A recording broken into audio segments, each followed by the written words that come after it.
people are trying to go get initiated, but your ancestors are thirsty, they're hungry. How many people's houses I'm going into, you got these dusty ass altars that haven't even been propitiated, appeased. You don't sit down. It's just becoming like a artifact in your home. You're not even actively working that relationship, but you're over here trying to build a relationship with an Orisha.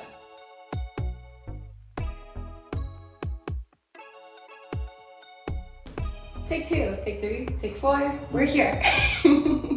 This is the Holy in Between, a podcast on accessing your inherited technologies.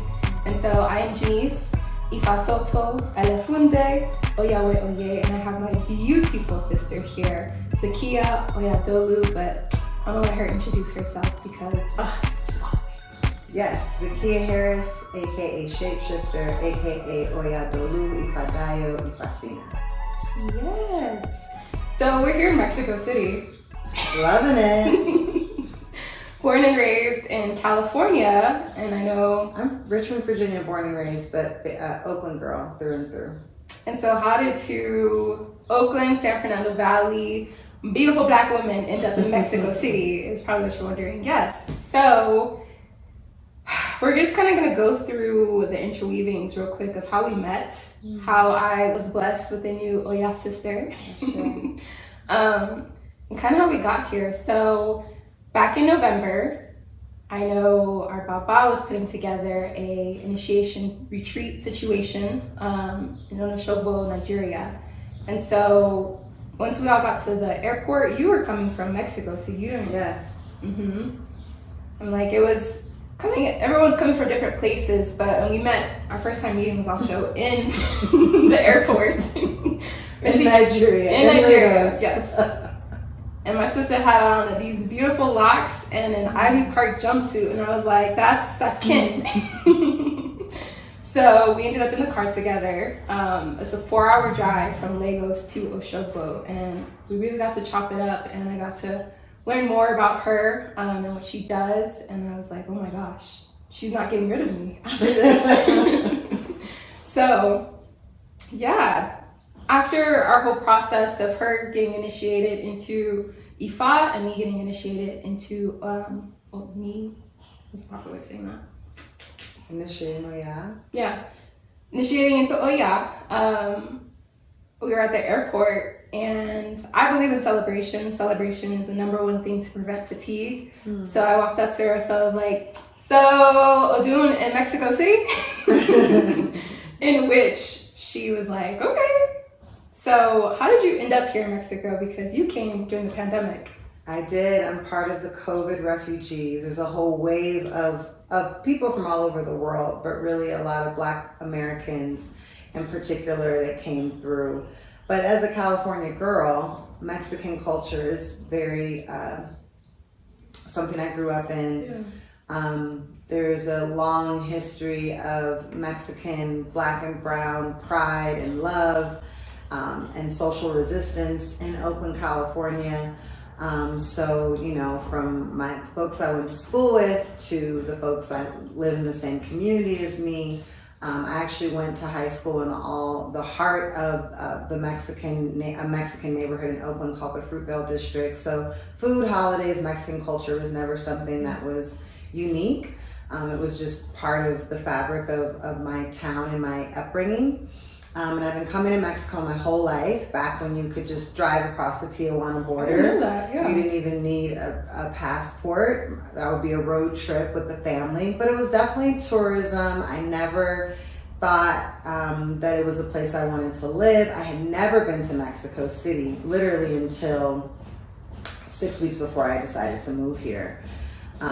And I came here on a fluke and just completely fell in love. And because I always wanted to live abroad, and I thought I would have been in Africa or the Caribbean, and I got here and I was like, this is checking off every box unexpectedly.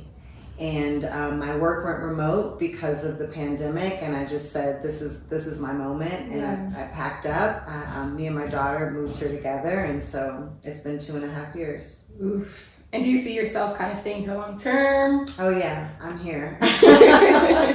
I live here. I will always visit home and visit the States and continue to travel. I have residency here. I'm putting roots in this land. Love it. And after being here for 5 minutes, I concur everything she said because I am right there with you. It is a beautiful, walkable city. That's something in Atlanta that I was craving. Just to be able to walk down the street and be able to access good, fresh fruit, good veggies. They care for their people here. And I'm not saying it's perfect, obviously, but the certain key things I was looking for in community, they got it here. So beautiful. So with us being in Mexico now, it was a beautiful opportunity to celebrate Oya, to sit up under you, to be honest, because I am a big advocate of like, listen, those who came before me and know love is on more than me, like I want to sit on the mat, you know? If we have elders and we talk, and elders meaning just someone who is simply older, not old at all. It is our duty to kind of sit and see how they did it. We're gonna get into it later, but she's an adult consultant, retreat and wellness just cultivator for women and men and children. Like, because your daughter's dope, you know. I'm gonna have her on the show too because she's just a dope individual, and so her vision of what she wants for her community and her space was definitely something that I was like, I gotta learn more. So that cued me wrapping up, I'd say, my home within 3 days, because Oya was like, so we're going to Mexico. Whirlwind. You know? And so we are down here. I've been here for 3 months? Yay. And of course, her being another Sag, and she had a list for me ready to rock and roll when I came. She was like, you gotta try here, here, and here. So what could have been a very tumultuous, or what do they call it when it's like going to a new space? Rocky transition. Yeah, it wasn't. It was like, you know, like she said, growing up in San Fernando Valley, your Spanish is, you kind of understand it, más o menos. But she was able to put me on to some really good gems here. So my transition was like, oh, this wasn't hard at all.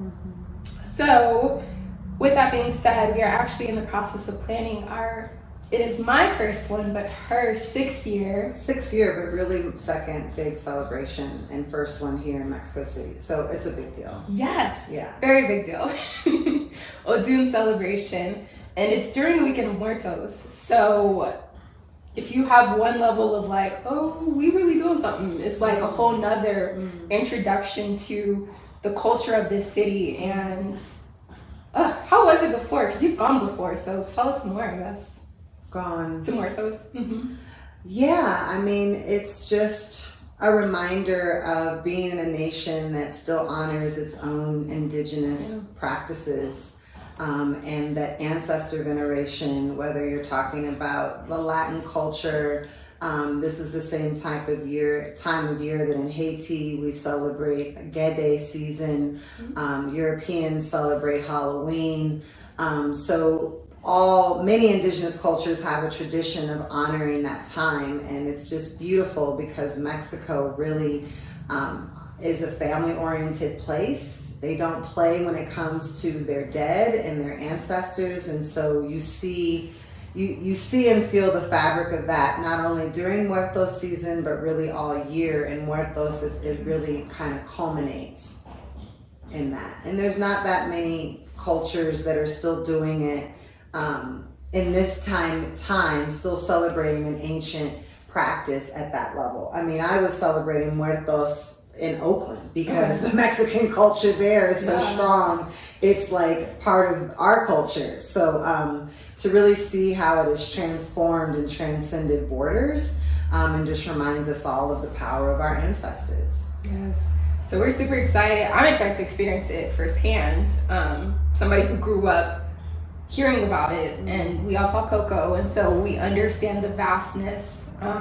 So experiencing it as a Black African American, experiencing it as an Oya devotee, because we know Oya gave birth to Egungun, which is ancestors, and so you don't have Egungun without Oya, and you don't have Oya without Egungun. So this is such a a blessing, I guess. I'm going to call it that, to be able to celebrate during that weekend. Wow, you have a nation's Literally. ancestry, like crossing that veil to be like, oh yeah, no, we got you.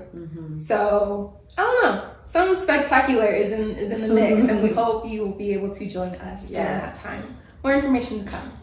Like I said, this is, yes, a way for us to highlight Oya and Mexico and all that jazz, but this is also an opportunity to kind of, record your story.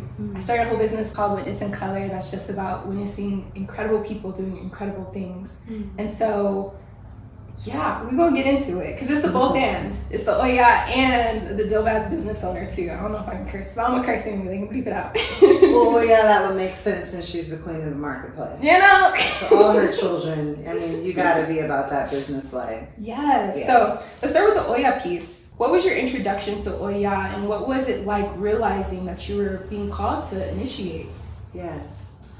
Well, to go a little bit further back, I mentioned that I was born in Richmond, Virginia, so my family is the last of like the great migration to the West Coast. My family migrated to San Francisco in the 70s. So my family background is a Christian Baptist community, and even though my parents were not really practicing Christian, I would get shipped to Richmond, Virginia every summer, and my whole family there made it a point I was gonna get this Jesus. And so I was literally thrown into the church, thrown into the choir. They would put me up there at the choir, and I just had to go. And because of the call and response, I was able to, pick up the vibe and the music of Black Christian spirituality was always something that really moved me, even though I didn't necessarily get down with all the teachings of the church. That's something that really impacted me and impacted my spiritual journey and my artistic journey. So fast forward into growing up in California. Obviously, it's a very kind of new age, new world place. I was exposed more to astrology and metaphysics and numerology. I actually attended a Science of Mind church with my family for many years. And it was through the power of art, really. I am a dancer. I have a background as a theater artist. I'm a vocalist. And so getting into Afro-Cuban, Afro-Haitian dance, and realizing that my body knew all of those dances, my body knew all of those rhythms, and hearing the music, it was just something that stuck with me. And so you start just going to a dance class, and then you realize, okay, well, what are we dancing for? Who are we singing to? What is this drum beat about? And that is really what started opening me into the world of Orisha. And so I had the beautiful opportunity to travel to Cuba in 2000, and that was the first time, and to study dance and to be in fellowship with a whole crew of Bay Area young Black Americans, really, who were connecting to their roots, connecting to their own spirituality, getting initiated. So two folks were getting initiated, one to Oshun, one to Oba. There was dance classes, there was drumming, and that was the first time that I saw a culture practicing an African spiritual form and normalizing it. And seeing Yawos walking down the street like it was just a regular thing, and hearing drums coming out of a home and it was just a regular thing, and being with Black folks who I was like, oh, okay, is this like a Santeria Catholic thing? Because I was reading and they were like, no, this is Lukumi. Being around Black people who were like, we know where we came from in Africa, because Matanzas, Cuba is actually the port were the first places that slaves were brought directly from West Africa. So that completely changed my mind. It completely transformed my worldview. I saw spirit possessions. I watched a whole community come together and to prepare for an initiation. And I got to experience not just the class aspect of it, of a dance class, as you see kind of more in American culture, but to actually be immersed in the holistic lifestyle of African spirituality. And that was my journey. That kind of catalyzed my journey. That catalyzed me getting readings. I received my warriors during that time. And Oya, even from that moment, Oya was in every reading. And it was a 20-year journey, más o menos, more or less, between that initiation of receiving my warriors and actually eventually kind of transitioning to Isheshe and going to Oshogbo. But during that time, I always prayed, I always maintained my spiritual practices, I always continued to honor the shrines that I had received. And every single reading I got, whether it was from an Ianifa, it was from a Babalao, people who did not know each other, because I would keep my readings up, Oya was coming through in every single reading. And then around 2019, Oya was like, I'm still here, and time is running out. That was literally like the message. It was like, Oya is like, let's go, and time is running out. And that kind of like shook me a bit. And I was like, okay, I really need to do something. And really it was around my 40th birthday that, you know, Oya is a whirlwind of a mother. So she will just, you know, catalyze things like out of nowhere and just drop you in a new place. And before I knew it, I was on a plane to Oshogbo, and I had the opportunity to initiate to her. So that was 6 years ago. Wow. That was like a history lesson and so many follow-up questions. But you had mentioned kind of transitioning from Lukumi into Isheshe. Yes. Which I know there are some who are you cannot mix, you cannot, one is the other. Whereas those of us in the diaspora, we're kind of like, listen, you get it how you can get it. That's right. How was that transition for you? You know, it was really smooth. I think particularly for Africans in America, you know, we were not allowed to use the drum. Our Cuban brothers and sisters, our Brazilian brothers and sisters, our Haitian brothers and sisters had to use the drum. And so we had to put the drum in our tongue. And even when I went back to talking about why I love gospel music to this day, is because of that polyrhythm, and it's because of the ring shout and the call and response and the vocal tone of the African American voice of gospel music that is literally the blueprint for all popular music today. And so because of that, you know, we are thankful as Africans in America that our brothers and sisters throughout the diaspora have kept those lineages alive.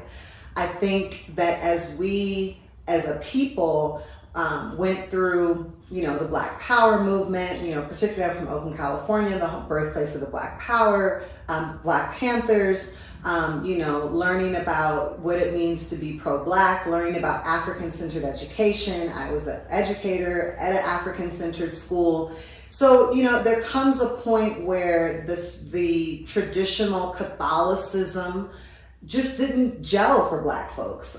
We love the African part, but when we're seeing people, we're still seeing, you know, Catholic saints placed next to African gods. When we're seeing, you know, frilly skirts replacing African fabric. And it's not a judgment, but it's just like, it didn't resonate, it didn't hit in the same way. And so there was historically a movement in the 70s in particular where African Americans were like, actually, we don't need to go through Cuba anymore. We can go right to Africa. We can go to Nigeria, we can go to Ghana. And so I feel like even though obviously I wasn't around in the 70s like that, that started being a tension for me. I just wanted kind of to connect more with the root.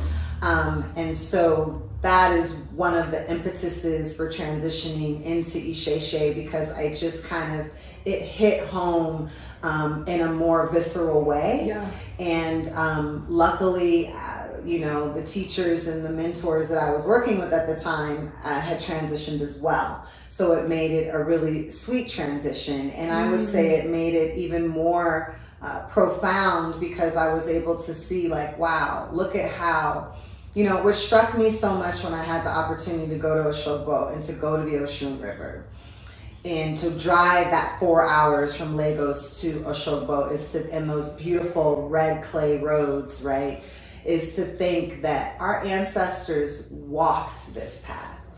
Ooh.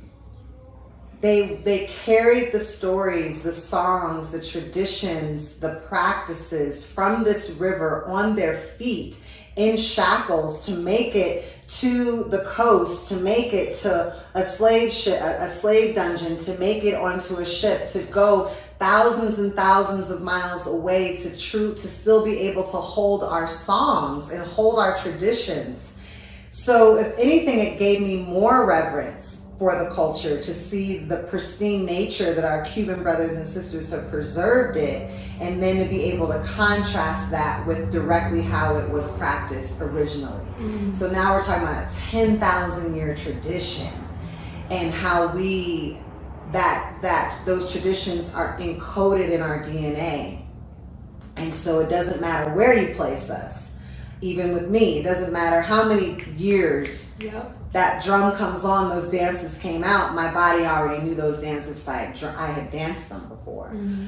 So really the transition, and now also having the opportunity to dabble a little bit into voodoo and to look at how it's represented in candomblé, and to really bring it back to the Black church, which I keep bringing it back to, because we synthesized it in our own forms of hoodoo as well. And I think sometimes we don't give ourselves credit as being Africans in America. We think we don't have an African spirituality. When you look at the practice of wearing all white, when you look at going down by the riverside, when you look at spirit possession, when I think about my grandmother who was a deacon who would wear all white, when you think of holy water, when you think of anointing oil, those are not Christian concepts and practices. Come on now. Those are all African. Those are all African practices. I have a family member who's an ancestor who would divine for people through the Psalms, through the Bible. And so all of it just gives us, we should take pride in the many shapes and forms of the tradition and how it's shown up, rather than getting all,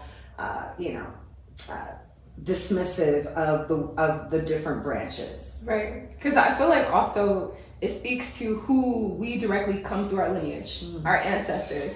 They will snatch you up and be like, sorry sweetheart, you're not supposed to be over here, you're supposed to be over here. And Ori will always guide us to where we need to be. So even for those who are watching or listening and they're like, well, which one should I pick? It's like, your Ori, when you're really tapped in, will choose you. And this is why we say too, go through your ancestors first. Don't just be out here. That's right. Oh yeah, come work with me. That's how you get snatched up. That's how you really start stepping into dangerous territory, when you are practicing things outside of your ancestors or your Ori's permission. So that's why we say Ori before Egungun and Egungun before Orisha. There's an order.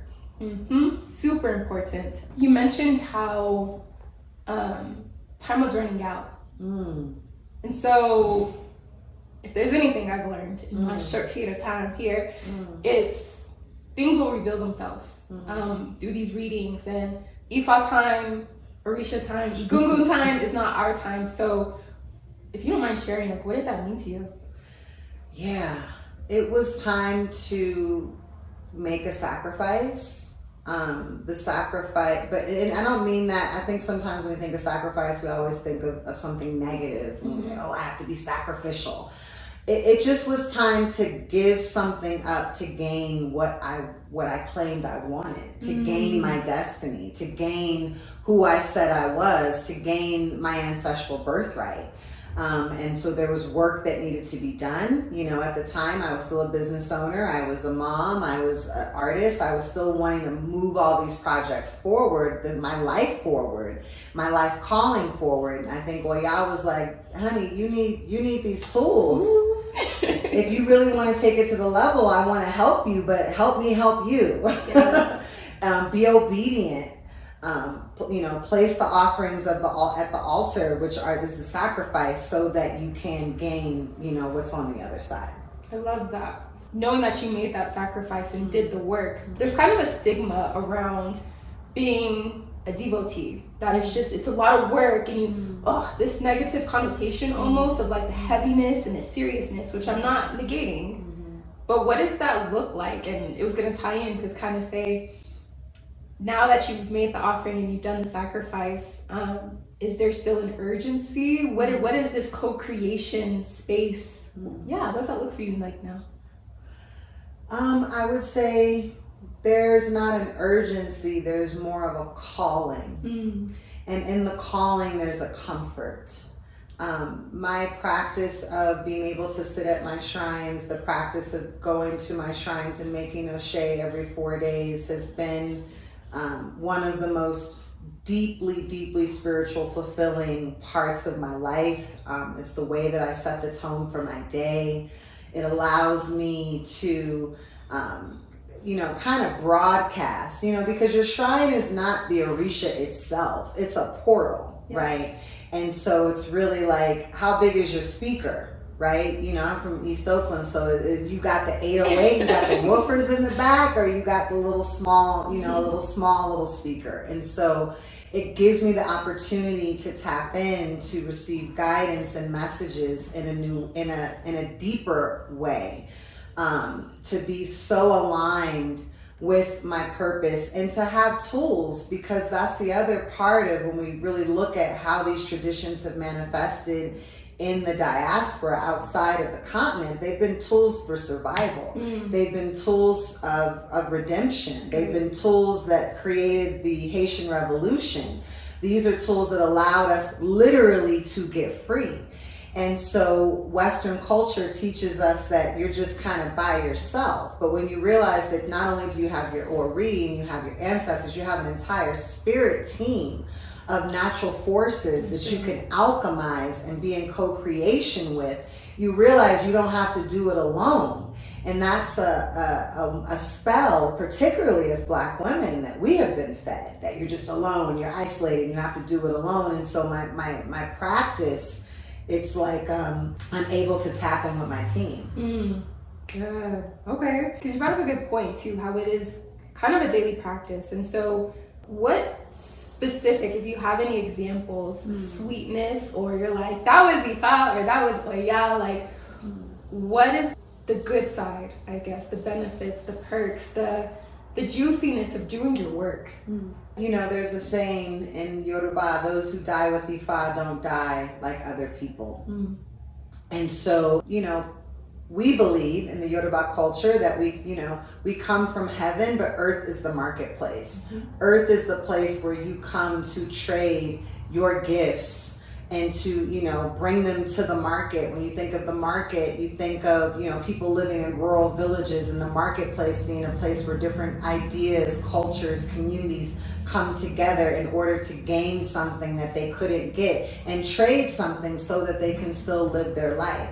So kind of using that analogy, when you have Ifa, you have a blueprint. You're not just out here, as I say, willy-nilly. When I'm able to receive divination or make O'Shea, I'm getting messages that are reminding me of what I am. It's like you get a customized kit. I'm going to give you a name that's going to remind you. That's why we don't just have any type of name. Every time I call your name, I'm reminding you of your destiny, right? You have readings that bring you back to that space of alignment. You get warnings. You get taboos, you get messages. There are things, there have been moments in my life, and this is true, where I have been chased by death. And I knew that because of Ifa. So I was able to align myself on the other side of that to step more into Ire. There have been times where I've been in danger. There have been things, family challenges with my daughter, all types of situations that I have not had to navigate alone. And more importantly, unlike, getting a message or your intuition or, doing tarot, and I do tarot and I don't disrespect that practice, Ifa gives you an actual recipe. Here is an actual recipe of alchemy that can be utilized to bring forces back into balance, to bring you back into balance. And so in every way, not only has Ifa saved my life, but it has fortified my life. It has put me directly on the path of my destiny. And that's something that I wouldn't know. You might intuit it, you might think it, you might get messages, and it doesn't, and so, but with Ifa, you get that constant alignment. I'll pause there. No, I love that, because I know the question was like, what sweetness or any specific examples, and you kind of went to no, it saved my life. And so as someone who has known my sister for a minute, it's like, no, your life is opulence. You enjoy good things. You live daily to enjoy life. And so I love that connection because I don't think a lot of people have that mindset. Not a lot of people think like you do or navigate this world like you do in terms of like, what's the next week? What are we doing? So I take that as your overall life is just sweetness. And we give thanks to Ifa for saving it. Yes. And you know, it's sweet now and it is always sweet. But I will say Oya is she's a hard mom. She's not the sweet water of Oshun, you know. She is going to give it to you raw and uncut. It's going to be abrupt. You're going to have to make change a best friend. Yeah. You can't get attached to nothing. As soon as you're like, okay, oh yeah, we're doing this, right? This is it. Boom, it's something completely different. Yes. Okay, you think, okay, well this is it. I did. No. Boom, moving again. But every time she does that, and so part of that has been like a death to be into the rebirth. And at this point, I literally can probably, from like my solar return, I can look at like 3 actual like spiritual deaths that I've had in my life where I've had to give up everything, my relationship, my job, my living situation, my identity, my sense of who I was, like, you know, to a point where the first couple times it brought me to my knees, and I'm like, is this the blessing? Because I'm not seeing it. But once I was willing to surrender to that, I was able to move forward into the other side. And now by the 3rd death, I was like, okay, oh, we doing this again. Okay, I got it. I could see the signs. I know where this is going. I'm like, oh, I'm about to get leveled the fuck up. And that's how I got to Mexico City, right? Before I came here, I totaled my car. My relationship of 6 years ended. You know, my work was shifting, going remote. I had to move. Like every single part of my life was like, this is over.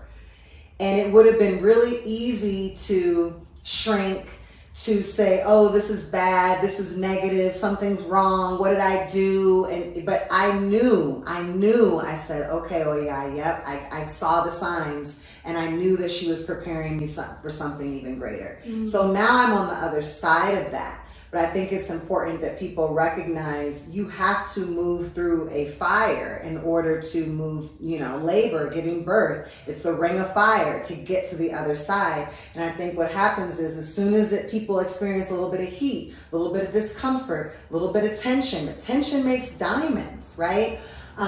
Heat is transformational. We say, oh, I want to transform. Do you know what transforming means? It means it's taking something from one state to another state. That seed has to burst. It has to lose all of what it is in order to become the sprout. That caterpillar goes into the chrysalis stage, and it's literally mush, eating its own feces, literally, in order to become the butterfly.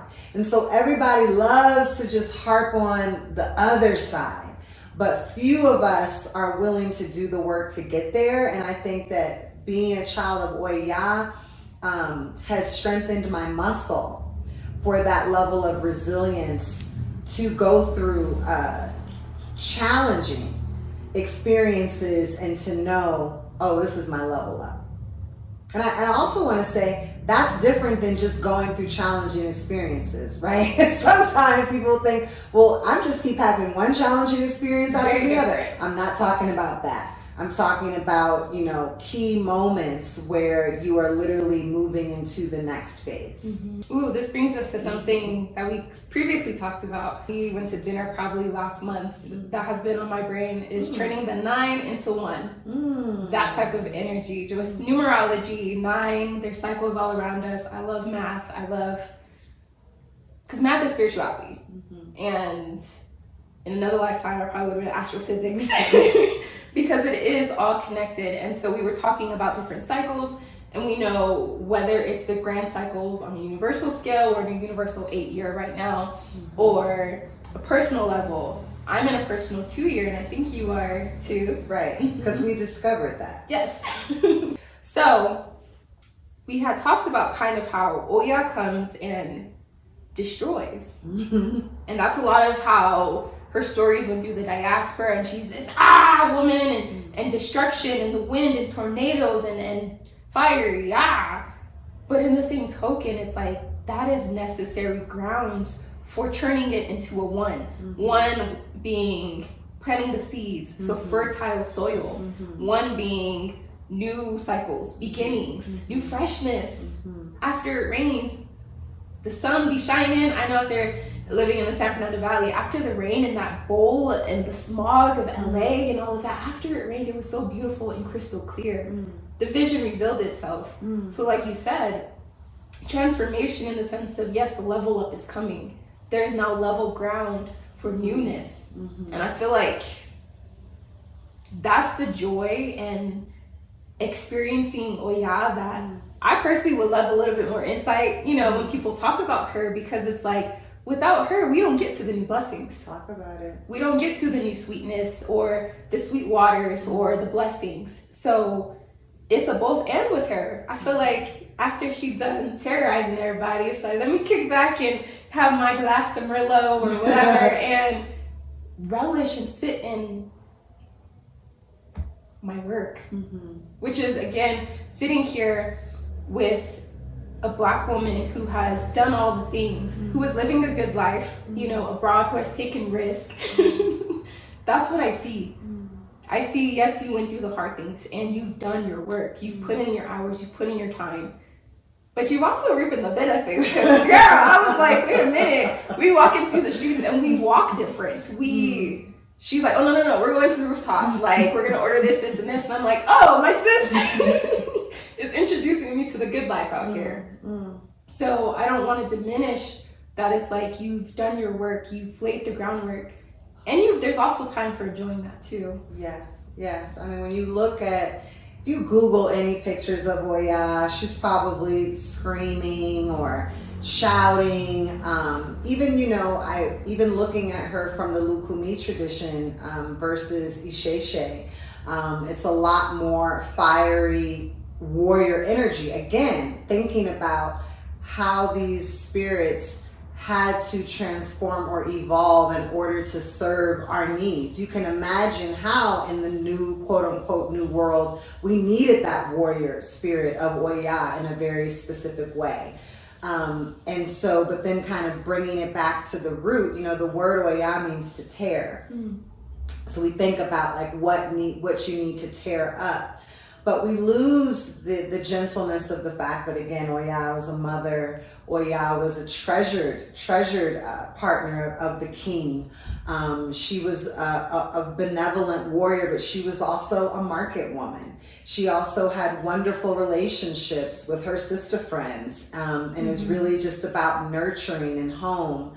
And also, okay, Oya means to tear. And so what happens after the tear? Right? And I think that's what you're speaking to when you talk about the one, is she's the one who creates the pathway for the redemption, for the new earth to come through. And so to midwife that portal, to be in that gateway, you have to have one foot in both sides. And often we just focus on the death side of it, but we miss the rebirth and the softness. And so, now I get to be in my soft life. I get to be in my opulent life. I get to be in this other side because I'm holding that spectrum.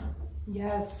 So what would you say are some of the things, because you've given birth to a lot in terms of businesses, in terms of this girl, she was a whole rock star. I was looking at her Instagram and she's on stage in this like killer outfit, like head rock. And I was like, what? So, I guess shapeshifter. Yeah. Let's get into all of that. Yes. Well, shapeshifter is just another form of Oya. We know that Oya is the one who changes her skin. She is the one that transforms from the forest, from some say an antelope or a buffalo, into the market woman. And so, these Orisha, they choose us, right? When we were on that van ride to Oshogbo, we discovered that we're both Sagittarius. Sagittarius is a 9th sign. We realized that we're both born on 9 days in December, another 9. And also we have the same personal year. You know, for me, I'm born on the 9th. My birthday adds up to 9. I grew up on 99th Avenue. Before I moved from Oakland, when I lived in Oakland, I lived on 9th Street. My address added up to 9. My daughter is born on October 9th. My grandmother was a December 9th. It was just like, I couldn't escape it if I wanted to. And so even when I was not aware, this idea of shape-shifting came to me. But did it come to me, or was it always who I was, right? And so shape-shifting to me means being like water. Water, we know, makes up the majority of our planets, the majority of our bodies. Water is feminine in nature. Water can take the shape of any form. Water has become my teacher. And in many ways, water is also the teachings of Oya. This is the part we also miss with Oya. When you look at the Yoruba culture and female embodied Orisha, they're also associated with rivers. And we also always think of the Oshun River, but we miss the Niger River and being one of the largest rivers, and that being Oya, being this body of water. You know, as Fela Kuti reminds us, water make no enemy. If you pour water on the floor, water will take the shape of the floor. You pour it in a glass, it will take the shape of the glass. So that's how I've learned how to wield my own power with Oya. So I became the shapeshifter. That was my stage name. That's still one of my creative names, and my business is called Shapeshift Your Life, to really support other purpose-driven creatives. I believe there's a lot of people who have a purpose in life, who know that, whether they're working in corporate America, whether they feel like they're an artist, they're purpose-driven in what they're wanting to do, and they have some creative aspect. So my work is focused on supporting purpose-driven creatives, and what is the toolbox that's going to support them in navigating their own shifts. So even though I started off as a shapeshifter, now shapeshifting and being a shapeshifter is just more of a mission. It's my ministry. And that shows up by helping companies, helping teams, helping individuals, holding space and retreats. You know, who you are is who you are everywhere that you are. I'm a catalyst. I'm the person that is called in to set shit off. Whether they're like, we want you to open as the artist because we know you're going to set it off. Whether it's a new project and like, you know, we have this idea, we need you to come set it off. Whether it's like, hey, let's gather in circle and help folks transform, we know that you're going to set it off. That is my mission, and that's how I show up in Shapeshift Your Life, moving people from a place of stagnation to activation. And isn't that what Oya does, right? Doesn't she take things from one state, and I will midwife you through your transformation in any way, and that is the work. And so again, I think it's also important for people to recognize when you become a priest or you practice an African spirituality, people think, well, that mean I'm going to be divining on a mat and I'm going to be, you know, singing, or maybe, you know, but maybe it's going to show up doing the work that you're already doing and enhancing that. And so that I've been able to align my purpose, my work as a priest, my work as an Iyanifa as well, completely with the work that I'm already doing in the world, and to bring those gifts and that power into those spaces and recognize that all of those spaces we get to claim, we get to show up. And I think that's also the beauty of Oya. She was a businesswoman, she was a mother, she was a spiritualist, she was a warrior, she was a trusted wife. She didn't have one shape that she took. She got to be all things. And society teaches us, okay, pick one major, check one box, pick one path. And I realized that never fit me. Every time I tried to fit myself into one thing, I'd be like, okay, this is cool, but I'm interested in these other things too. And it doesn't mean I'm doing all the things all the time, but I've been able to know that, like, no, regardless of what space I'm in, when I show up, that's the medicine I'm bringing.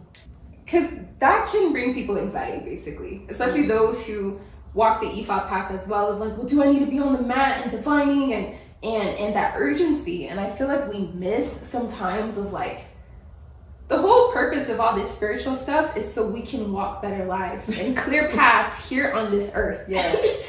Like we can't, what is the phrase? You can't be so heaven side or good earth side. And I feel like we get so caught up in that when it's like, where are the businesses?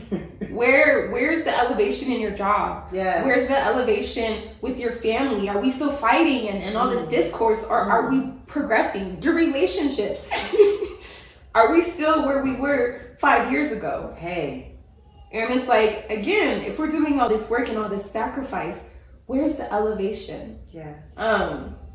And so that's such a good point to know. I do this work so it can integrate. And I feel like if a lot of people, I don't want to get preachy. I'm Baptist, by the way, grew Baptist. So I was like, yes, I totally get about that.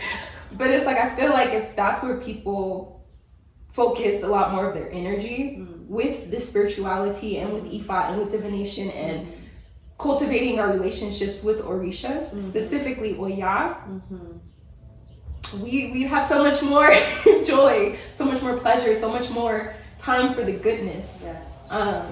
Instead of just being on the mat continuously. So my second question was, so with all of those offerings, because like you said, you are the jump off point. You turn up for folks, whether it's individually or within your businesses. So you consult, right?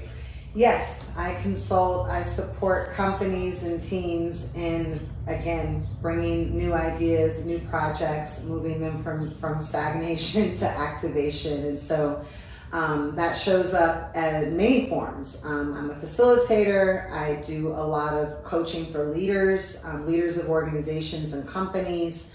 Right now, I'm the lead steward of a Black co-op in Oakland that's helping Black-led organizations buy land and buy real estate. And I also have my own real estate project here that I'm getting off the ground as well, opening up a healing center here in Mexico. Okay. Gotta give more than that. So this is my third year. I've been doing retreats before COVID, but since I've lived here, I've done day-longs, and this is a week-long retreat that I'll be doing in Troncones, Mexico. It's my third year doing it. Troncones is a beautiful beach town on the Pacific side of the country. And it's really an opportunity for folks to come together in sacred circle. There's work that we do alone, but one of the things that I'm very clear about is we have to get out of isolation. We have to come into community.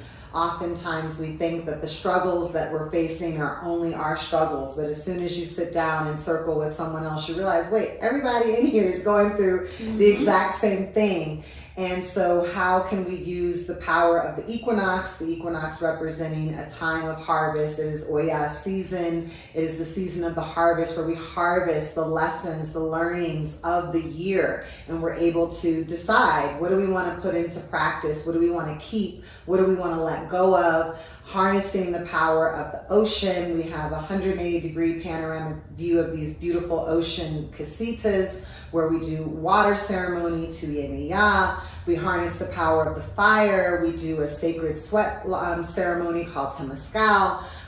We engage in plant medicine with the psilocybin medicine. We work with local indigenous practitioners and shamans. I also work with a beautiful sister from the States called Shannon Amos. And it's really supporting people. Each day is designed to literally move them through an arc of transformation. And we don't stop there because we know that, again, you have to then go home and you have to root it in your world and your life and your partner and your budget and your children, and how does that really show up? And so because I also do life coaching, I'm able to support folks with synthesizing that information and giving them a blueprint, and then they can continue working with me post-retreat as well. So awesome. I can't wait to hear how this all unfolds, continue unfolding for you as well. So, and all the information of how to work with you will be below. yes. Being in relationship with her, I know how encouraging, and like a flip, all of a sudden she's like channeling too. So she's very in tune, and I can only imagine how that comes through with her clients, both on a larger scale and with, one-on-ones. So I cannot wait till more find you, because you're doing great work, sis.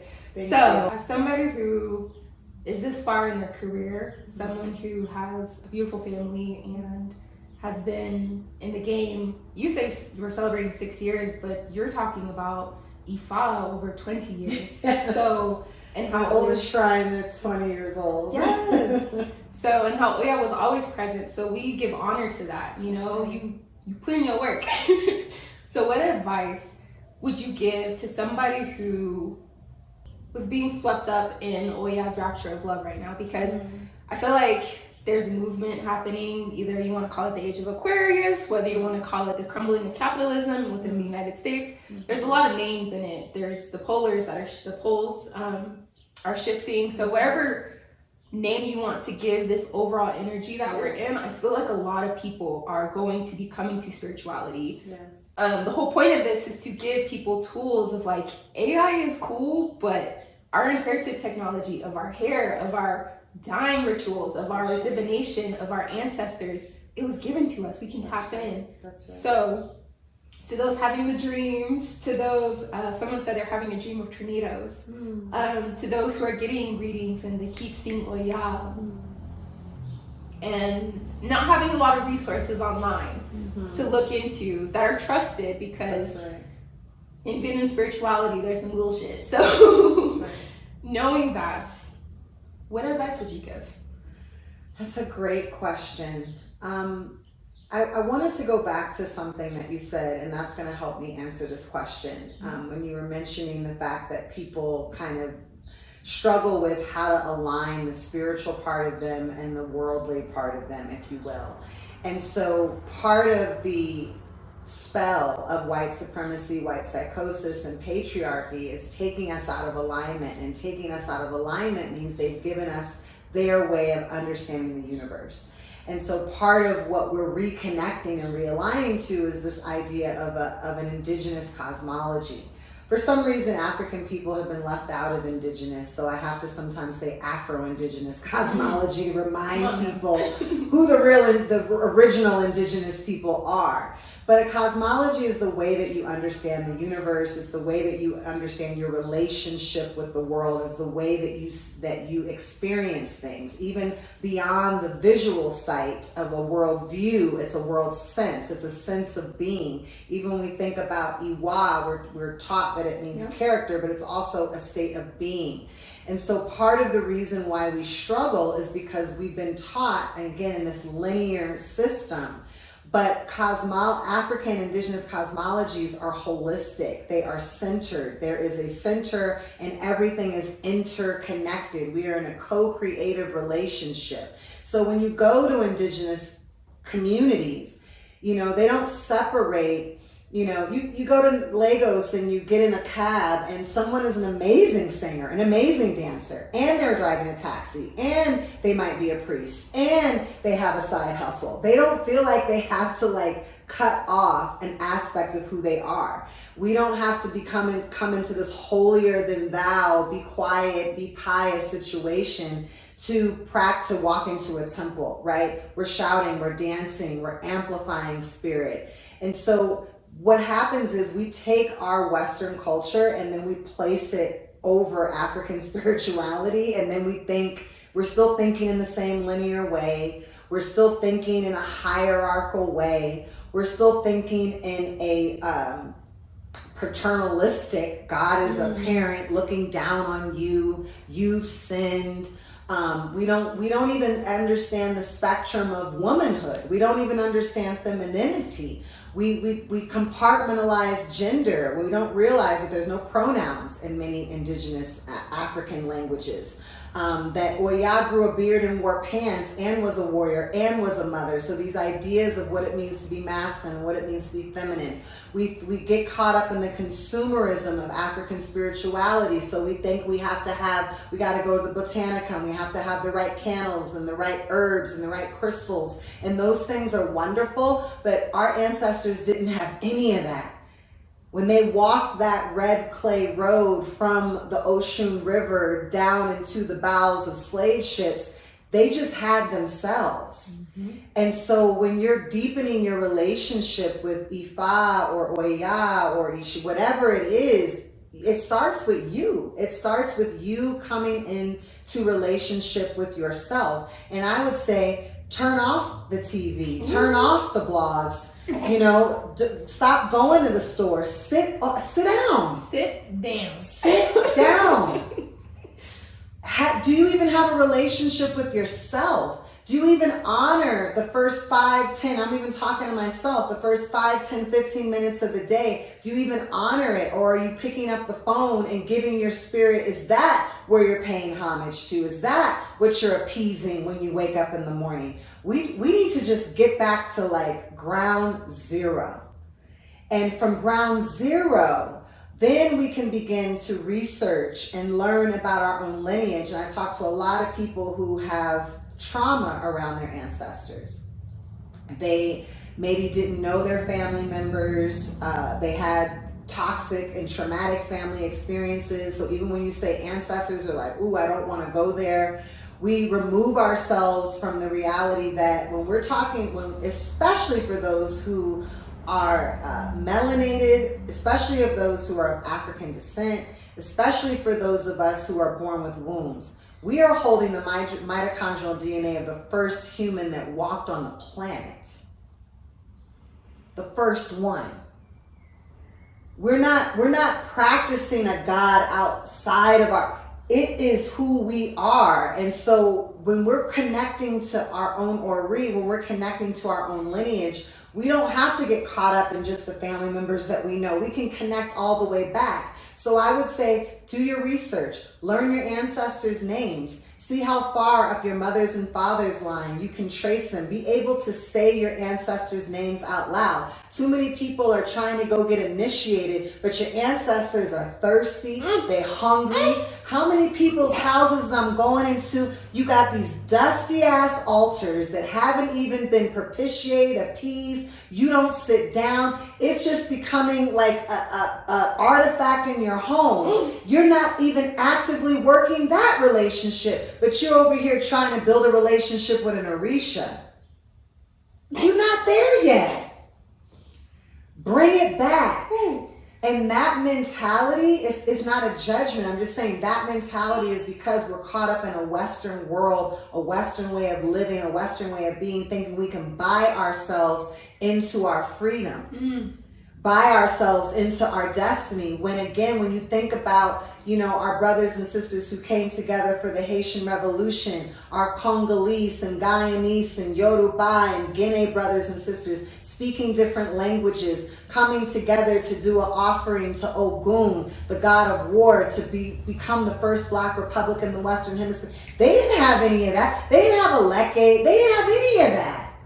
And yet, look what they were able to complete. Something that no one else in the history of our time has been able to complete. So I think that we need to reel it in, slow down, start with self, start with your ancestors. And when you are in that practice, all of the other things will be added to your portion. You won't have to look. You won't have to search. It'll be an email, a phone call, someone knocking at your door. You will walk past them because you're placing yourself in the energetic frequency of where you need to be. Not the frequency of scarcity, not the frequency of lack, but the frequency of your Ori, of your ancestors and your destiny.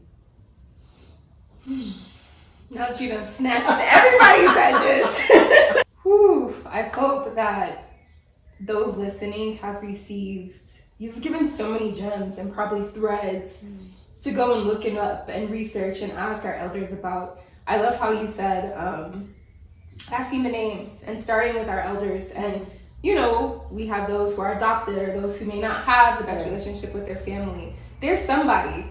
And even, I know this will get controversial too, but those who aren't blood, but we have that connection with. Absolutely. They claim us on the spiritual realm. That's right. For me, it's Victor Green. And if you go back episodes, Victor Green was the catalyst for all of this going on 5 years ago. Because I was like, y'all don't know his name. But it's like him giving birth to the Green Book gave birth to me being able to travel the way that I did growing up. And us going from Mississippi to California during summers in an RV or in a Mercury, listening to my grandmother's Christian talk shows with the fried chicken in the back. I know that's right. So it's you claimed by somebody, and if you really just sit and talk to yourself and get in tune with that and start questioning where those voices, because sometimes it's not us, but then you ask, well, who is that speaking? That's right. They will name themselves, especially because then they will start to cultivate that relationship. I don't know how to, sit with my altar or have what do they call it? How to do ancestor veneration. They will teach you. Yes. Baby, I like this. Mm-hmm. I like this and I like this. Mm-hmm. And when I go on to be an ancestor, I love me some buttercream frosting, vanilla cake. How do we have that in common too? Are you serious? It's delicious. It's everything. I don't want whipped cream. Never. So, on the topic of ancestors, I would love to just close this out. They're here, they're present, I can feel them. So, I give thanks to Victor Green, him and his wife, Alma Duke, who gave pathway to all of this. Give thanks and praise to Evelyn Light, Sure. Arthur Alexander, Sure. Mary Jane Rose, Sure. Beasley Randolph. Sure. Ashe. I give thanks to Terrence, Grandma Higgins, Ashe. Leah Wattas, Ashe. and Grandpa Otis, just for your sweetness. Ashe. Thank you so much. Thank you. This was beautiful, and I have a feeling this is not the last time. I hope not. Yeah, I know. There's so much more to talk about. There's so much more goodness and sweetness coming up. Like we said, we're doing Oya Odun later this year. Come through. And it's the first of many. Like, this is about to be An annual affair. Yes, ma'am. So with that being said, I thank you for joining us on The Holy In Between. Thank you. Peace.